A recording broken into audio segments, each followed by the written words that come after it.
अगर आपको बहुत शिद्दत से याद आते हैं बचपन में स्कूल के बाहर मिलने वाले आलू, तो ये रेसिपी हाजिर है जनाब। अस्सलाम वालेकुम, मोहम्मद के किचन में आप सबका वेलकम है। आज हम बनाएंगे स्पेशल स्कूल के बाहर मिलने वाले आलू।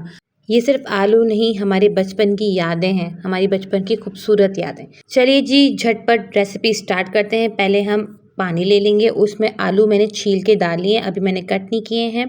उसको पील कर लिया है। अब मैं इसको बॉईल करूँगी और साथ में इसके अंदर फूड कलर डाल दूँगी, कोई से भी जर्दी का रंग, और इसको बॉईल करेंगे जब तक कि अच्छे से गल ना जाए।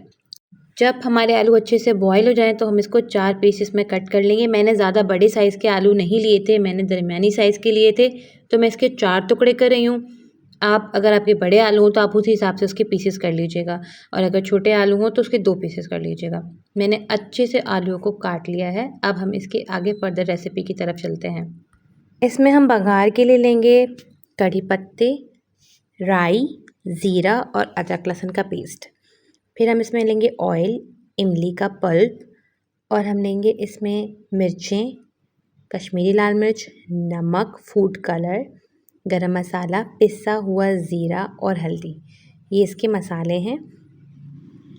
आप नमक और मिर्चें अपने हिसाब से कम या ज़्यादा कर सकते हैं। इसी तरह अगर आपको खट्टा कम पसंद है तो आप इमली कम डालिए, अगर आपको खट्टा ज़्यादा पसंद है तो आप इमली ज़्यादा डालें। इसमें मैंने 3 चम्मच इमली का पल्प डाला है, क्योंकि ये खट्टे बनते हैं और खट्टे बहुत मज़े के बनते हैं। ये रेसिपी शाम की चाय के साथ बहुत मज़े की लगती है। इवन आप अपने बच्चों को लंच बॉक्स में भी डाल के दे सकते हैं। चलिए रेसिपी स्टार्ट करते हैं। मैंने ऑयल लिया है फ्राइंग पैन के अंदर। अब मैं इसके अंदर मसाले डाल के इसको बघार लगाऊंगी। सबसे पहले मैंने कड़ी पत्ता डाला है, कड़ी पत्ते को हल्का सा फ्राई किया। उसके बाद मैंने राई और ज़ीरा डाला है। कड़ी पत्ते का फ्लेवर इसमें बहुत अच्छा आता है। कड़ी पत्ते का फ्लेवर मैंने खुद ऐड किया है, आप चाहें तो उसको स्किप कर सकते हैं, ये ऑप्शनल है, टोटली ऑप्शनल है।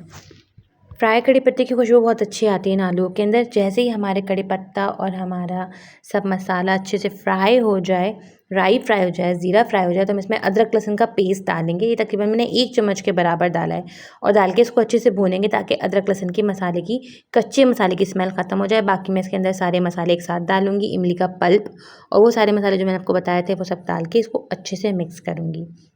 और मैंने इसमें चाट मसाला भी आधा चम्मच डाला है। फिर मैंने उसी इमली के पल्प वाली कटोरी में थोड़ा सा पानी डालकर और इसमें डाला, ताकि इसमें हल्की सी ग्रेवी हो जाए और मसाले अच्छे से पानी के अंदर पक जाएं। जब मसाले अच्छे से भुन जाएं, तेल ऊपर आ जाए, तो हम इसके अंदर ऑयल डालेंगे। अच्छे से आलूओं को मिक्स करेंगे कि सारे मसाले की कोटिंग आलू के ऊपर अच्छे से आ जाए, और मज़ीद 2 मिनट तक पकाएंगे। ज़्यादा पकाने की ज़रूरत नहीं, क्योंकि आलू ऑलरेडी बॉयल हैं। जब इसमें अच्छा सा कलर आ जाए तो उसमें प्लेट में इसको सर्व कीजिए और अपनी फैमिली को खिलाइए। मिलूंगी किसी नेक्स्ट रेसिपी में। अब चलती हैं इस दुआ के साथ, अल्लाह ताला हम सबके दस्तरखान हमेशा आबाद रखें। आमीन सुम्मा आमीन। अल्लाह हाफ़िज़।